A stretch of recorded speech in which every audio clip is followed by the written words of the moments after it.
영원히 사는 것을 믿사옵나이다. 아멘. 우리가 또 하나님의 말씀을 또 한 구절 보시겠습니다. 예, 마태복음 6장이 되겠습니다. 오늘 하나님께서 우리에게 주신 말씀은 마태복음 6장 6장 여기 PPT에 잘 나와 있습니다. 6장 19절에서 34절까지의 말씀이 되겠습니다. 예, 이제 또 다 찾으신 줄 알고 또 교독하는 시간 가집니다. 19절입니다. 6장 19절. 너희를 위하여 보물을 땅에 쌓아두지 말라. 거기는 좀과 동록이 해하며 도적이 구멍을 뚫고 도둑질 하느니라.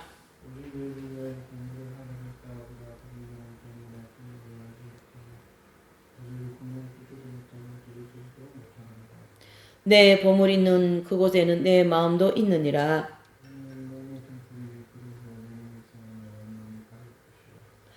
눈이 나쁘며 온몸이 어두울 것이니 그러므로 내게 있는 빛이 어두우면 그 어둠이 얼마나 하겠느뇨.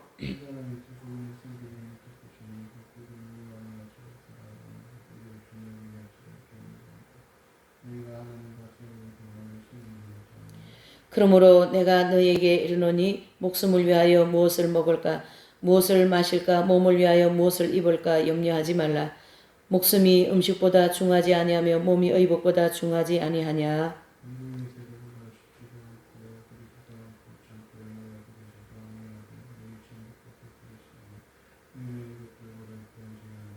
너희 중에 누가 염려함으로 그 길을 한 자나 더할 수 있느냐.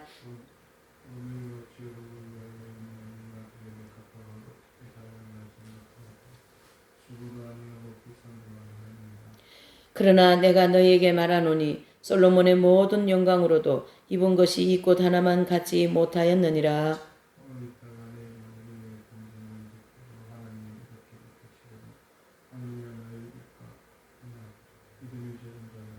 그러므로 염려하여 이르기를 무엇을 먹을까 무엇을 마실까 무엇을 입을까 하지 말라.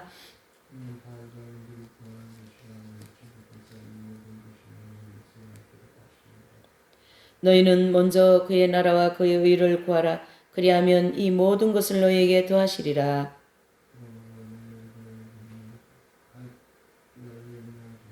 내일 일은 내일 염려할 것이요 한날의 괴로움은 그날에 족하느니라. 아멘. 참 오늘 본문이 너무나도 우리에게 큰 힘이 되고 또 큰 은혜가 되는 그러한 본문의 말씀입니다. 오늘 본문의 말씀을 좀 제목 주제를 심음과 거둠의 원리 그런 좀 주제를 잡아봤어요. 심음과 거둠의 원리. 네. 그래서 이제 이 6장을 조금 정리를 하면요. 마태복음 6장을 정리하면 앞달락에 보면 6장 1절에서 18절에 보면 우리 성도들 즉 모든 사람들이 하나님을 믿는 사람들이 빠지기 쉬운 어떤 그런 종교적 위선에 대해서 이제 경고를 하고 있어요. 그래서 종교적인 위선에 빠지지 말라. 예. 그러니까 교회는 다니고 여러 가지 하나님 사람 볼 때는 뭐가 많이 하는 것 같이 보이지만은 거기에 위선적인 게 많이 섞여 있다. 그러한 위선적인 신앙생활을 하지 말라. 그런 얘기를 하는 거죠. 그래서 본문에 6장 7절에 보면 저희를 본받지 말라 그랬습니다. 7절에 보면 뭐라고 되어 있어요? 7절에 보면은 6장 7절에 보면 또 기도할 때 이방인과 같이 중언부언을 하지 말라. 저희는 말을 많이 하여 들으시는 줄 생각하느니라. 8절 저희를 본받지 말라 그랬습니다. 왜 그래요? 저 말만 많이 하고 나는 기도 많이 한다 라는 그런 생각에 빠진 것에 본받지 말라 그렇습니다. 근데 사람들은 어디에 영향을 받든지 영향을 받고 살거든요. 그런데 기도를 많이 하는 것처럼 말도 많이 하고 청산유수까지 장세기부터 계시록까지 꿰면서 기도를 하는 그런 기도를 들으면 나는 기도를 못하는 거 아닌가? 그래서 저렇게 뭐 청산유수까지 기도를 잘해야 되나보다 이런 영향을 받게 된다고요. 근데 그 영향 받는 거는 좋은데 종교적인 위선이나 외식이나 아니면 나는 기도를 많이 하니까 저 기도 작게 하는 사람 무시하는 그런 것을 본받지 말라 그런 뜻이 되는 거죠. 왜 그러냐면 그 당시에 예수님께서 말씀을 전하시고 예수님이 복음 전하러 다닐 때 가장 걸림돌이 된 분들이 이 위선적이에 빠져있는 그 당대의 바리새인이나 제사장들 신앙생활 오래 하고 성전에 가서 거의 매일 기도하고 제사 드리는 그러한 사람들이 오히려 종교의 위선, 기도 많이 하는 위선에 빠져가지고 예수님의 복음을 받아들이지 못했거든요. 그러한 중요한 부분에서 모든 것이 다 무너져 있는 그 당대 상황을 말씀하셨는데 그 상황이 그때의 상황뿐만 아닌 오늘도 그렇다라는 거죠. 우리가 교회를 좀 오래 다니고 기도를 좀 하고 응답을 좀 많이 받고 뭐 하나님께 받은 게 많다. 그러면은 그것이 하나의 내 의의가 되어가지고 그것을 통하여 어떻게 해요? 윗선이 막 하늘을 찌르는 거죠. 근데 이 윗선은 자신이 아는 것도 있고 모르는 것도 있어요.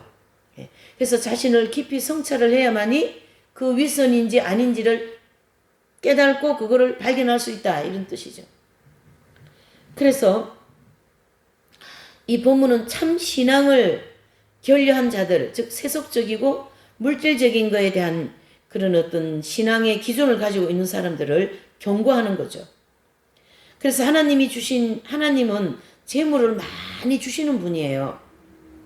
성경의 심지에는 연단에 대한 것을 좀 부각을 시켜서 연단이 중요하다는 말을 많이 해서 그렇지 그 연단 속에 또한 축복이 있고 연단이 끝나고 나면 반드시 모든 형편이 풀리는 내지는 축복이 이루어지는 그런 것이 하나님은 이 광야를 통과할 때에 연단도 주시고 축복도 주시고 이렇게 빵도 주고 목마름도 주셔서 우리를 영적으로 성장시키는데 어떤 초점이 있으시지 연단에 초점이 있는 것은 아니거든요. 왜 그러냐면 우리가 하나님의 말씀을 잘 따르질 않잖아요.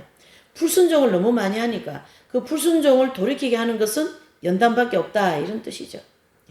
불순종으로 계속 걸어가다가 왕자리까지 갔어요. 사울 왕이라는 사람은 불순종으로 계속 이제 처음에는 순종을 했죠. 사울 왕이. 그런데 계속 그 사무엘이 말씀한 거를 안 듣고 말이지. 그 아말렉을 쳐부시고 그들의 노획물을 가지고 오지 말라 그랬는데 그걸 가져가서 막 숨겨가지고 다 쓰고 말이에요. 그런 불순종을 계속 하다가 왕자리까지 빼앗기는 그러한 불행한 일을 겪게 된다 이런 뜻이죠.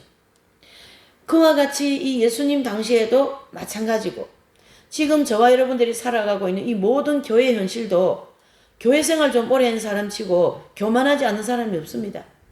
근데 성경에는 오랫동안 진앙하고 오랫동안 하나님의 뜻을 따른 사람일수록 겸손하여라 그런 얘기를 하고 계시거든요.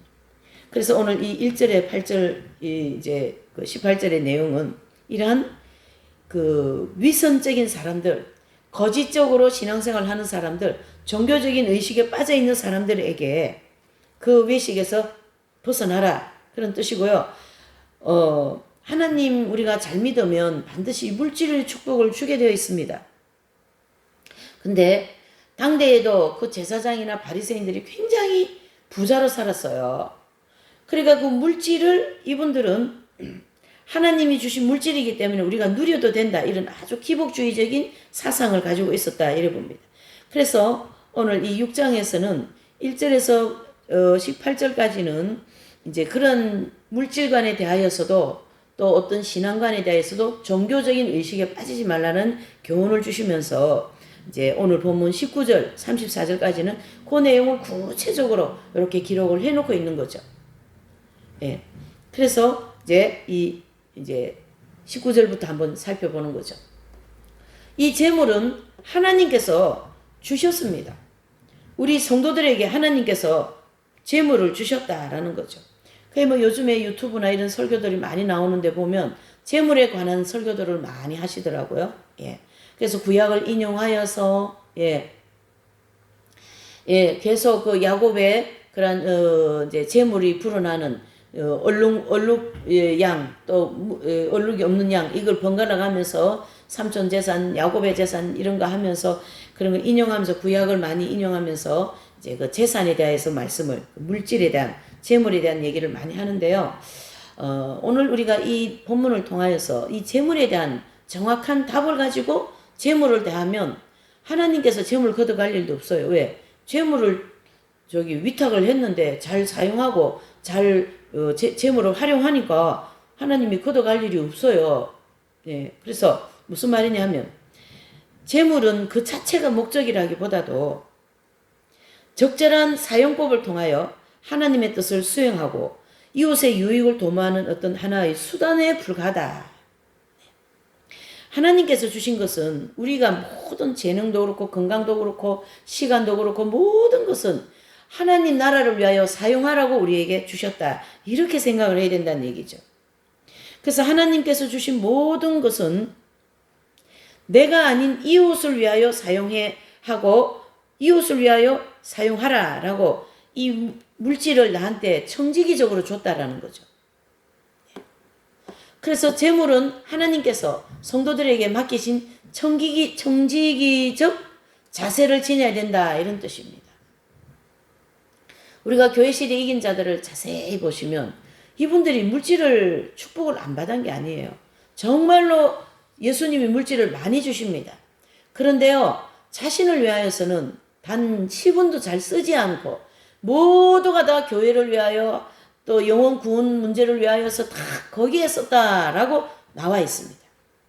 예수님의 삶 역시 그랬고 12 제자들의 삶 역시 그랬고 또 사도 바울 삶 역시 그랬어요. 사도 바울도 선교하는데 선교 헌금이 많이 들어왔어요.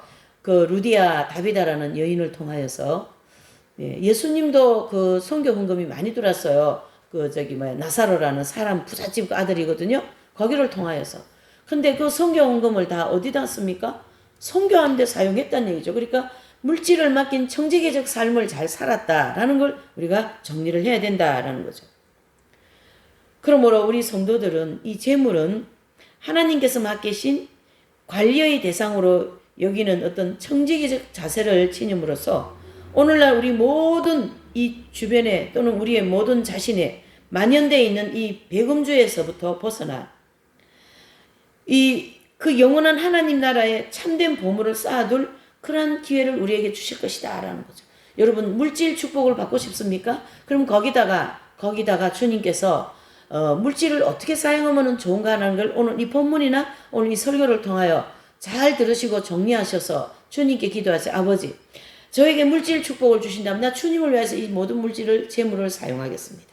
그렇게 주님하고 약속도 하고 그렇죠. 그렇게 할 때 하나님이 그 재물을 주신다라는 걸 믿으시기를 바랍니다. 예. 그래서 이 19절에서 20절을 한번 보실까요? 본문. 네, 19절에서 20절을 한번 보시죠. 거기 한번 읽어보시죠. 너희를 위하여 보물을 땅에 쌓아두지 말라. 거기는 좀과 동록이 해하며 도적이 구멍을 뚫고 도둑질하느니라. 오직 너희를 위하여 보물을 하늘에 쌓아두라.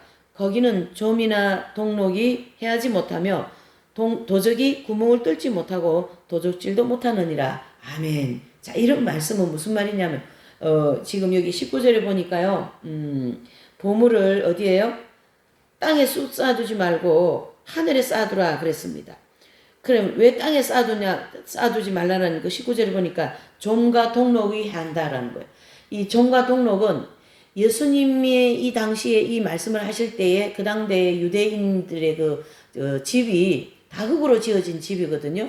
그래서 집이 오래되면 거기서 벌레가 나와요. 좀이 나오고 동록 같은 그런 벌레가 나와서 막 옷들 막 이렇게 막 좀을 먹고 막 그렇게 하잖아요. 옛날에 우리 가난하게 살 때도 그랬잖아요. 요즘은 뭐 그런 게 없어요. 집들이 좋고 환경이 좋아서 좀이 먹고 동록이 먹는 일이 없는데 예수님이 이 말씀 하실 때 그 당대에 유대 사회가 그런 집 구조를 가지고 있었어요. 가난하고 또 집을 다 흙으로 만들었기 때문에 그래서 주님께서 그 집에서 좀이 나오고 동록이 나와서 옷을 해하는 것처럼 해하니까 그 보물을 어디에요? 하늘에 쌓아두라. 그렇게 얘기하신 거죠. 왜요? 하늘에는 좀과 동록이 없다라는 얘기죠.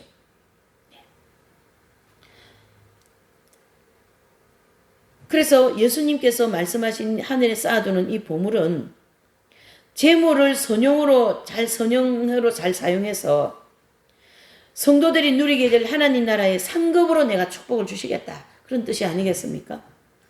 그러니까 내가 주님의 이름으로 하나를 행했습니까? 예수님의 이름으로 제가 뭘 했습니까? 헌금을 했습니까? 시간을 냈습니까? 전도를 했습니까? 예배를 드렸습니까? 이웃을 위하여 불쌍한 일을 도와줬습니까? 제가 어떤 청년의 얘기를 좀 들었어요. 근데 교회를 열심히 나가지 않는 청년인데 모태신앙인인데 교회는 나가기는 나가지만 그냥 아직 출애굽이 안 된 그런 청년인데 마음씨가 참 착해요. 근데 친구가 되게 이제 엄마 아빠가 이혼을 하고 엄마 아빠가 집 빚을 많이 지어가지고 이혼하고 이 아이들이 빚을 이제 맡아가지고 고생하면서 빚을 갖고 있는 그런 어려움에 살고 있는 친구가 있었답니다. 근데 그 친구를 늘 만나고 이 청년이 또 만나고 그렇게 했어요.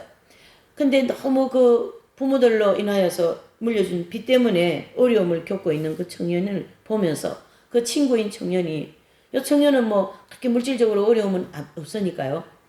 그 청년에게 돈을 50만 원을 갖다 주면서 필요한 대로 사용하라고. 그리고 자동차도 태워주고 이렇게 아주 힘들게 살아가고 있는 친구를 잘 그렇게 케어를 하고 그렇게 하더라는 거죠. 내가 그 얘기를 듣고서리 참 마음 씀씀이가 참 이쁘다 그런 생각을 했습니다. 여러분, 특별히 내가 형편사랑 또 그 선교 사명이 없어서 그냥 캄보디아나 저기 필리핀이나 베트남 가서 선교는 안 하더라도 내가 있는 이 생활 속에서 그러한 힘들게 살고 친구라든가 동료라든가 이웃을 향하여 내가 조금이라도 힘이 되어주는 그러한 삶이 바로 하늘나라의 재물을 쌓는 삶이다. 이렇게 보셔야 된다는 얘기죠. 오늘 이 본문의 말씀을 너무 크게 범위를 넓히지 마시기를 바랍니다. 내가 생활하고 있는 이 모든 삶 속에서 범위를 딱 접목하여서 오늘 본문을 접목해야 내 삶에 이 말씀이 효용이 있다. 이렇게 보는 거죠. 디모데전서 6장 17절 19절은 재물에는 정함이 없다 그랬습니다. 재물에는 뭐가 없어요? 재물에 정함이 없으면 재물에 집중하면 정함이 없다라는 뜻이고요. 거기 보면 선한 일을 행하고 나눠주기를 좋아하며 동정하는 자가 되라. 그러면 장래에 참된 생명을 취한다. 이렇게 말씀하고 있습니다. 그래서 이 디모데전서 6장 17절 19절의 말씀은 이 재물을 초점으로 해서 인생을 살면 거기는 정함이 없다. 무슨 말이냐면 인생이 끝이 없다라는 뜻입니다. 자, 그래서 이 재물을 가지고 선한 일을 많이 행하고 나눠주기를 좋아하고 동정하는 자가 되어라. 장래에 그렇게 하면 참된 생명을 얻는다. 그런 뜻인데요.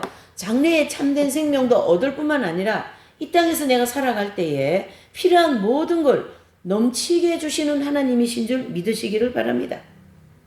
우리가 이 재물관에 대해서 무조건 많은 돈을 많이 벌고 사업을 하면 사업도 잘 되고 그렇게만 생각하는데 그것도 중요하지만 하나님이 주신 것을 어떻게 사용하는 관리도 더 중요하다 이래 보셔야 됩니다.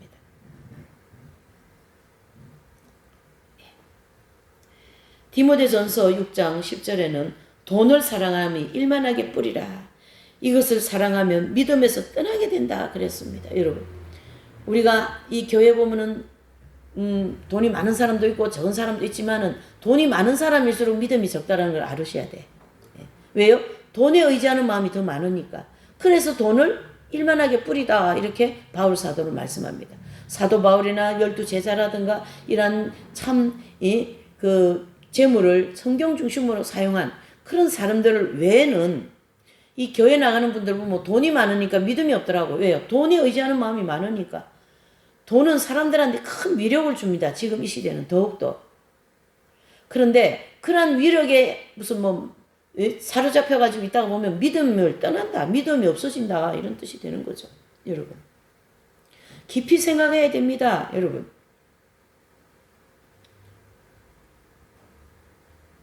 요한일서 3장 16절에도 보면 누가 세상 재물을 가지고 형제를 궁핍함을 보고도 도와줄 마음이 없으면 하나님 사랑이 그 속에 있겠느냐 그런 말씀을 하는 거죠. 내가 그 청년을 아주 작은 소박한 그런 한 예를 들었지만 그거에는 어떤 원리가 있다라는 거죠. 내 생활 속에서 그렇게 힘들게 살아가는 친구를 위하여서 이것도 챙겨주고 저것도 챙겨주는 그 마음씨는 하나님이 너무 이뻐하신다 이렇게 보시니까 그의 가는 길에는 하나님께서 늘 물질이 마르지 않도록 해주시리라 믿습니다. 여러분. 그런 자녀 교육, 그런 내 삶의 모든 것이 되어야만이 하나님은 그것을 보고 너 참 내가 물질을 너한테 위탁을 이렇게 맡겼더니 너 참 내 중심적으로 잘 사용하는구나. 그러니 한 개 줬으니까 하나 더 줄게. 또 하나 더 줄게. 그러니까 한 달란트 가지고 5달란트를 만들지 않습니까, 여러분? 성경에는요, 우리가 살아가는데 필요한 모든 지혜와 모든 삶의 원리가 다 들어 있습니다. 그래서 그 청년을 이제 성경 공부하러 들어가게 이제 했다라는 거죠. 그래서 예수님 공부를 하고 더 예수님 뜻대로 살아가는 아주 마음결이 착한 그런 청년이단 말이죠. 저는 그런 청년들 보면 마음이 푸근하고 좋습니다. 네. 이해가 되시죠? 여러분들의 자녀들도 그런 자녀들이라는 걸 믿으시길 바랍니다. 아이들이 마음결이 착하고 지금 착한데 어떻게 해야 될 줄을 모르는 거죠. 그러니까 그거를 부모들이 가르쳐 줘야 된다, 이런 뜻이 되는 거죠. 물질관에 대해서, 경제관에 대해서 부모들이 가르쳐 주지 않으면 자녀들이 그거를 잘 개념 정돈을 잘 못한다, 이런 뜻이 되는 거죠. 두 번째로는요, 우리 성도들이 선한 일에 더 많은 재물을 사용하기 위해서 부지런히 돈을 벌어야 된다라는 거죠. 내가 돈을 벌고 있는데 이 돈을 내가 어떻게 쓸 거냐, 이런 마음이 굉장히 중요하다라는 얘기죠. 밥을 먹지 말고 뭐 입지 말고 그게 아니라, 그렇죠? 그래서 제가 아는 그 권사님도 정말로 보면은 자기는 1,000원짜리 있고 다른 사람은 10,000원짜리 주고, 예. 그렇게 살면서 그렇게 허리가 삐어지게 아프면서 그렇게 장사를 하고 돈을 벌어가지고 다 가난한 자들 나눠주고 교회 선교비 보내주고, 예, 교회 막 섬기고, 예, 우유값 없는 집에 가면 우유값 주고 말이죠. 네. 돈 달라고 오는 사람 다 돈 다 주고, 예. 그래도 언제나 돈이 풍성한 거예요. 거기 그 주머니에는 돈이 막 마를 날이 없어요. 마를 날이. 하나님께서 그렇게 부어주시니까, 그렇게 사용하니까 그렇게 부어주실 수밖에 없는 거죠. 여러분 잘 생각하셔야 됩니다. 만약 우리가 너무 게을러서 빈공에 처하게 되면 자칫하면 물질의 유혹에 넘어가서 하나님의 이름을 욕되게 할 수 있다. 잠언서 30장 9절에 보면 배부름은 여호와를 모르게 하고 혹 가난하여 도둑질할까. 아버지요, 너무 배부르게도 말고 너무 가난하게 되어서 남의 물건을 도둑질하는 일이 없도록 유유적절하게 주셔서 그거를 유유적절하게 쓸 줄 아는 지혜와 믿음과 분별력, 안목을 주시라고 우리는 기도해야 되고 자녀들을 가르쳐야 될 줄 믿습니다. 그러므로 우리 성도들은 정직한 노력과 수고를 통하여 할 수만 있거든 더 많은 재물을 모아가지고 결국 하나님 나라의 사역, 지금 뭐 저 캄보디아라든가 저기 필리핀, 예, 저기 태국이 저런 데 선교 나가셔서 선교하는 분들, 예. 제가 렉쇼디비나 이제 하는데 저기 중동 쪽에 있는 우리 공동체 저기 이제 자매가 이제 선교사님하고 결혼을 해서 중동 쪽에 거기 이제 선교를 하러 갔는데 그거를 매일 받아보면서 은혜를 받는다고 이렇게 문자가 왔어요. 인사 문자가. 그래서 제가 그 멀리서 그걸 보니 얼마나 위로가 됐겠냐 말이죠. 그렇죠? 이 한국에서 받는 것보다 외국에 나가서 받는 사람이 더 반가울 것 같아요. 예.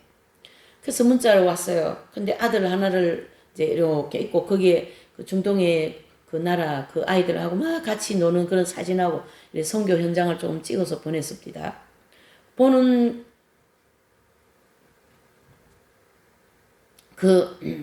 보는 순간 참 나무 자식이지만 참 감사하다, 참 고맙다, 이런 생각이 많이 들었어요. 그러니 얼마나 풍요롭습니까? 비록 선교 나가서 복음 전하고 나라를 떠나 있지만은 얼마나 풍요롭고 자녀도 잘 크고, 예, 하나님 교육시키고, 네, 그 사람들은 선교사들은 자기의 모든 삶을 하나님 나라를 위해서 물질뿐만 아니라, 예, 물질뿐만 아니라 경건이하고 동갑인 우리 그 목사님 그 광진이도 엄마 아빠 따라서 필리핀 가가지고 선교한 지 지금 몇 년이 됐어요. 근데 경건이 동갑인데 거기서 막 기타 치고 막 찬양하고 거기 사람들, 예, 찬양 인도하고 너무나 오히려 그 아들이 선교사가 됐다라는 얘기지.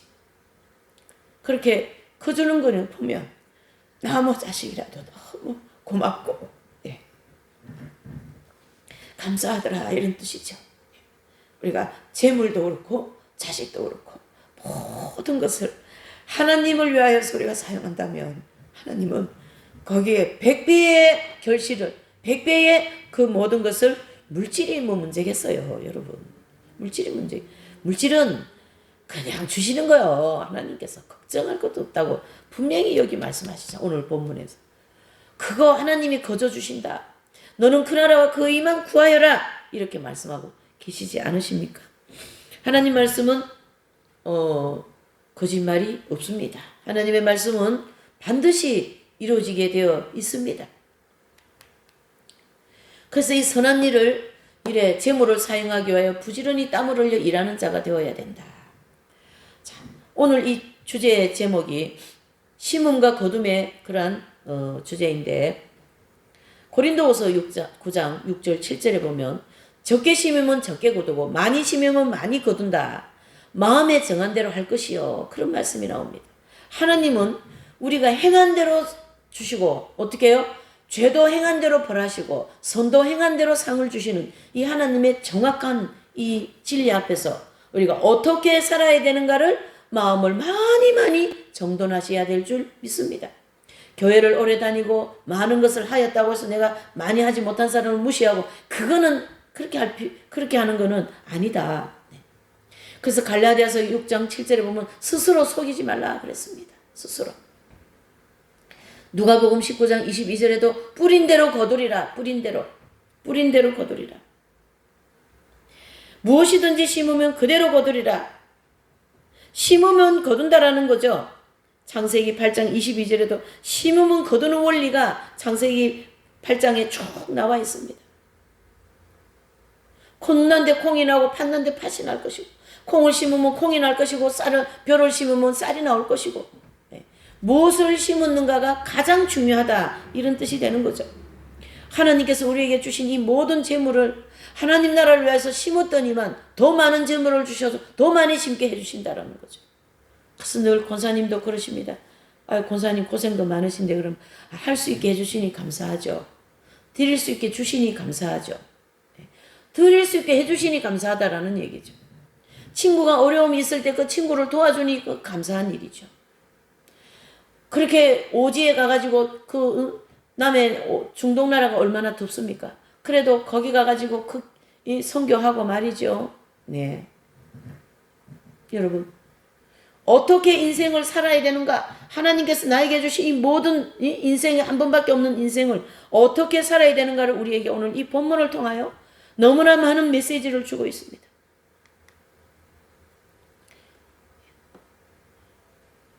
하나님이 주신 재물을 세 번째로 하나님이 주신 재물을 하나님 영광을 위하여 사용한 대표적인 인물을 몇 번 보시고 말씀을 정리하고자 합니다. 사도행전 4장 33절에 보면 바나바는 그가 밭을 팔아 사도들 앞에 두니라 그런 말씀이 나옵니다. 이 바나바는 이제 그 사도 바울을 세워서 선교지로 보낸 지도자예요. 그런데 이 바나바가 어떤 사람인가 하고 보니까 사도행전 12장 12절에 보면요. 깨닫고 마가라는 요한의 어머니 마리아의 집에 가니 여러 사람이 모여 기도하더라. 이런 말씀 나옵니다. 자, 사도행전 12장 12절 이 말씀은 무슨 말씀이냐 하면 베드로 사도께서 복음 전하다가 감옥에 갇혔거든요. 그 감옥에 갇혔을 때에 이제 그 베드로 사도가 이제 감옥에 있는데 천사가 와가지고 감옥 문을 열어줘가지고 어떻게 해요? 쑥 나왔잖아요. 그리고 이 베드로가 이제 감옥을 나와서 간 곳이 마리아를 하는 요한의 어머니 마리아 집에 갔어요. 여러 사람이 거기에 모여 있더라. 자, 여기 마리아의 집이 여기가 누군가 이 마리아는 누구고 마리아 집은 어느 집이고 그걸 좀 살펴봐야 되는 거죠. 자, 이 마리아라고 하는 이분은 누구냐면요. 마가의 어머니예요. 마가복음을 쓰신 마가의 어머니예요. 쉽게 얘기해서. 그래서 요한 마가 이렇게 얘기하거든요. 그래서 그러니까 마가의 어머니 이름은 마리아고 또 마가의 집이 되게 부자다 이래 봅니다. 왜 그러냐면 그 당대에 거기에 120명이 들어가서 기도회를 할 정도로 큰 집을 지니고 있었어요. 유대인 중에 가장 큰, 유대인은 아닌데 이분들이 헬라인인데요. 집이 굉장히 부자였어요. 그래서 마가는 부유한 집에서 자란 마가예요. 이 마가는 12제자가 아닌 사람으로서 마가복음을 기록한 사람이거든요.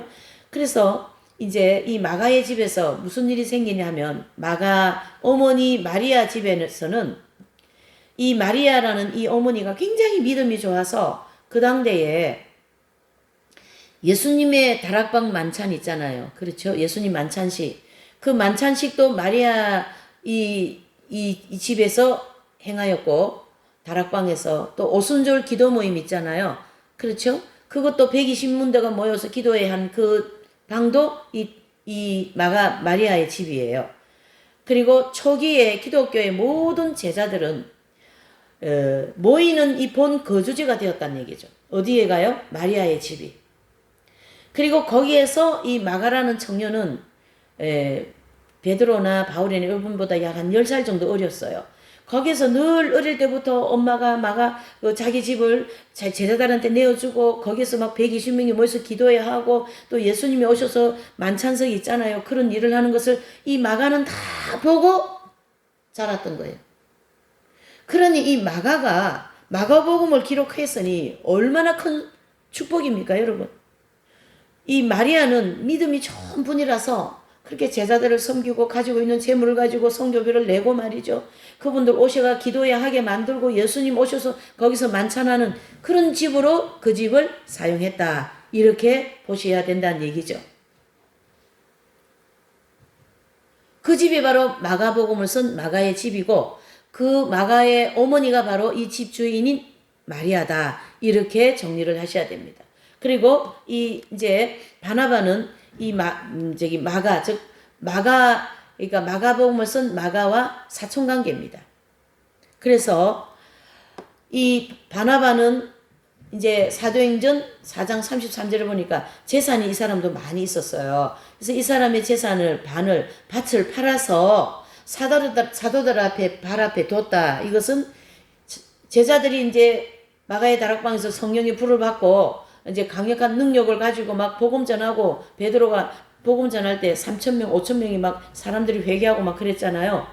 그렇게 할 때 초대교회 공동체가 막 세워졌거든요. 그때 이 바나바라는 사람은 감동을 받아가지고 자기 밭을 팔아가지고 그 제자들 발 앞에 왜요? 성교비로 쓰라고 헌금을 했다 이런 뜻입니다. 지금으로 말하면 큰 금액이죠. 밭을 팔았으니까. 예. 그런데 이 사도행전 5장 1절에 가면 딱 비유적으로 나와요. 거기 5장 1절에 보면 아나니아 삽비라는 사람 부부가 나오는데요. 이분들도 밭을 팔아가지고 헌금을 했는데 그 헌금을 동기가 아주 불순한 거예요. 또 이 밭을 파는 돈이 다냐? 그러니까 거짓말을 했어요. 네, 답니다. 그러니까 아나니아 삽비라는 저 문에 나가기 전에 둘이가 다 죽어서 나갔습니다. 이건 우리에게 뭘 모델로 보여주냐면 하나님께 드리는 모든 제물은 깨끗하고 동기가 정결하고 순결하게 드리는 모든 이 바나바가 드린 제물이라든가 마가의 어머니가 이 제자들이라든가 이 모든 사람을 위하여 집을 내어줘서 집을 복음을 위하여 사용하게 했다든 이런 모든 주님을 위해서 헌신한 것들이 하나님 나라의 상급으로 또는 이 땅에서 더 큰 축복으로 남게 하시고 자녀에게는 어떤 축복을 주셨습니까? 마가가 한 10년 후에는 아주 그 당대의 교회 감독이 되어가 지금으로 하면 정말 신실한 목회자가 되어서 교회를 섬기고 또 뭐예요? 마가복음을 기록했다. 이런 축복을 받았다. 이런 뜻입니다. 여러분. 자, 오늘 이 세 가지의 대지에서 우리는 큰 믿음과 깨달음과 또 내가 어떻게 살아야 되고 하나님께서 나에게 재물을 주시면 내가 이렇게 살겠습니다라는 어떻게 하나님과의 약속이 좀 필요하고 말이죠. 예. 자녀를 어떻게 키워야 되는가. 마가는 이미 어릴 때부터 그 어머니가 신앙이 좋아가지고 그 집에서 매일 사도들이 왔다 갔다 하고 예수님이 왔다 갔다 하고 말이죠. 여러분 얼마나 아름다운 삶입니까? 여러분 그러한 삶을 여러분들께서 다 이 말씀을 듣는 모든 분들이 그러한 삶을 영위하시고 삶을 살으셔가지고 여러분들 사업에, 여러분들 생활 가정에, 여러분들 모든 떡반죽 그릇에 기름이 떨어지지 않고 쌀이 떨어지지 않는 그러한 충만한 재물과 자손의 축복을 충만하게 받으시기를 예수 그리스도 이름으로 부탁을 드립니다. 찬양 한 장 하시고 우리 이제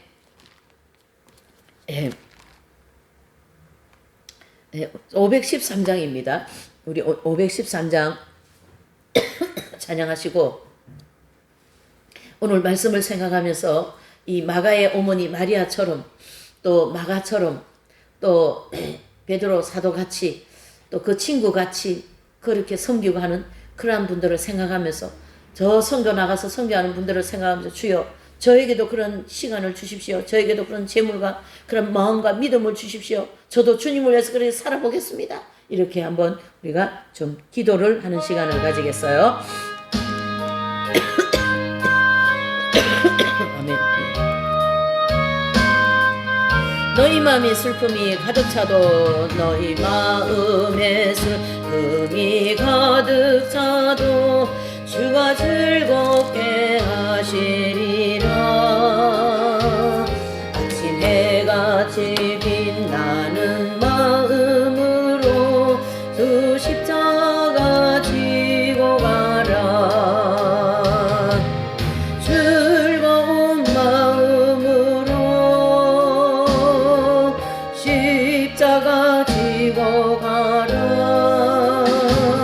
내가 기쁘게 십자가 지고 가면 슬픈 마음이 위로받네. 배를 따라서 주시는 은혜로서 가란 심령의 힘을 얻고 주가 언약한 말씀 기억하고 너